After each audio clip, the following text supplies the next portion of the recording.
Dying Light 2 was one of my most anticipated games when it was shown off back in E3 2018. And when it finally launched almost 4 years later, it was received with a resounding eh.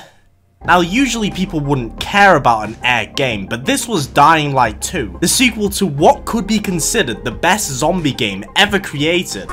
So the hype around it was insane, making the release hurt even more for people excited for it. Let's not forget the stupid shit TECHLAND did right before the launch too. Who thought this was a good idea? Now personally, I still really enjoyed the game, hence my ancient video tugging it off when it came out. But looking back on the launch of the game compared to how awesome it is now, goddamn TECHLAND, this shit was embarrassing. Dying Light 2 launched with so much missing content. Content that was shown to us in previews was just completely missing at launch, such as certain parkour moves, entire story sections, weapons, and hell, the entire vibe and atmosphere of the game was completely different in the full launch. In the previews, it had this gritty, dirty look to it. It was grey and miserable, with patches of a vibrant green colour standing out, showing that life and nature was slowly restoring, fitting the whole post-apocalyptic aesthetic. The final release was just super green. Yeah. Dying Light 2 was so undercooked at launch that most people gave up with it, and there was a long period where more people were playing the original Dying Light rather than the sequel. Most people lost hope in TECHLAND.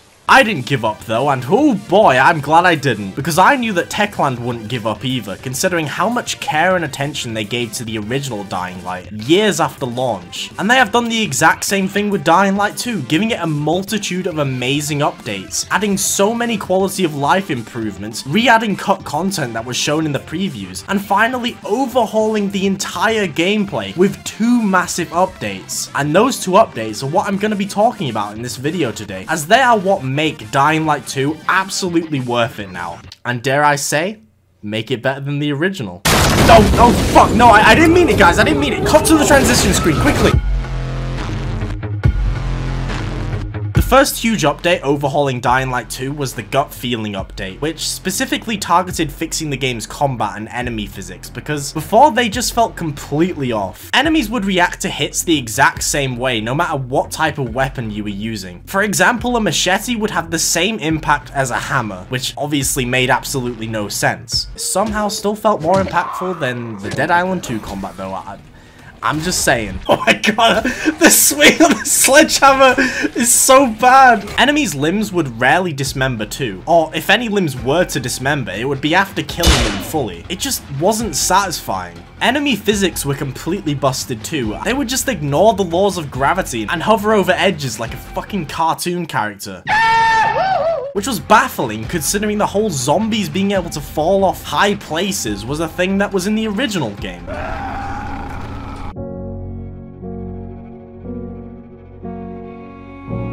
The gut feeling update completely fixed all of these issues though. They gave the zombies actual realistic physics again, and they added a dismemberment system. Not just that, but they overhauled the entire gore system too, just to add to it. Different weapon types actually felt different now. You could actually distinguish a blunt weapon from a sharp weapon just from how enemies would react to being hit, and from the sound effects. This update overhauled the detail to damage you caused on the zombies' models greatly. Obviously, you got the sharp weapons being able to dismember limbs and leave slashes in their bodies, but blunt weapons aren't able to do that because, you know, they're blunt. So to make up for this, TECHLAND made it so zombies' heads would either split open if hit hard enough, or completely cave in. And yeah, I can't show you any of this detail right now because I want to be monetized.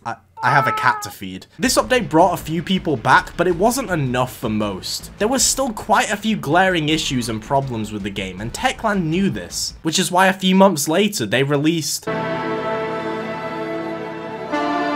Now this is the update that has saved Dying Light 2. And it's what's bringing so many people back to the game. In this update, they fixed every issue with the parkour. I'm not even joking. They just about fixed everything everyone was complaining about, and they re-added cut moves that were shown off in previews. That's right, fellas, they brought back this. I have no idea why this wasn't in the base game. It's such an awesome way of getting down to the ground from high up. I mean, jumping on a vehicle from outer space also worked, but... This is cooler. A problem with the parkour before the update was it was more animation focused rather than physics and momentum focused. So certain moves would completely slow you down and kill all momentum. And there would be moments where you do shit in the air because the animation needs to finish before actually being done with what you're doing. It just felt a bit odd a lot of the time. It wasn't game breaking, but I don't know, it was weirdly restrictive. It was completely different from how the parkour was in the original game. For example, Aiden would constantly be running in Dying Light 2. It wasn't something you would toggle, it was just constant. Small thing, but I always found this a bit weird. Well, Techland have fixed all of this, like I said. They've added so many options to the parkour now, and one of those things is being able to toggle sprint at will. And the physics and momentum are basically perfect now. You can pull off some insane shit now with the momentum and lack of any restrictions. Obviously, this isn't my footage. I wouldn't even know where to start with doing any of this shit. Techland did an incredible job here, and I don't think it could get any better with where it is now.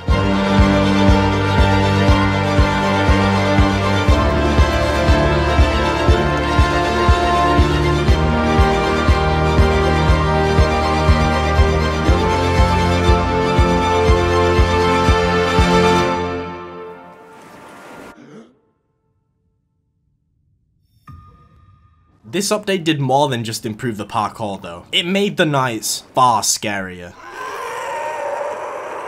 Nights in Dying Light are supposed to be horrifying, and in the first game, they were. And that's mainly because of 1, the lighting. It was so dark to the point it was borderline impossible to get anywhere without using a light. And 2, these fellas. If you've played the game, well, you already know. In Dying Light 2 before the update, well, it was a different story. The nighttime could hardly be called a nighttime. It was as bright as the UK at like 3 PM. And these fellas that I mentioned earlier were not roaming at night, they were just absent. See, in the first game, if you were spotted by one of these fellas, they're called volatiles if you didn't know already, they would call out to all their friends around them and a chase would start. The only viable thing to do would be to run away, because even at max level, one of them alone could free shot you. So imagine a big group of them. Yeah, the smart thing to do would be to run. Dying Light 2, like I said earlier, didn't have roaming volatiles at night. Instead, it would have these special infected called howlers who, when spotting you, would howl out to other zombies in the area, starting a chase. And this chase had levels, which only on the 3rd and 4th level would spawn volatiles in. It was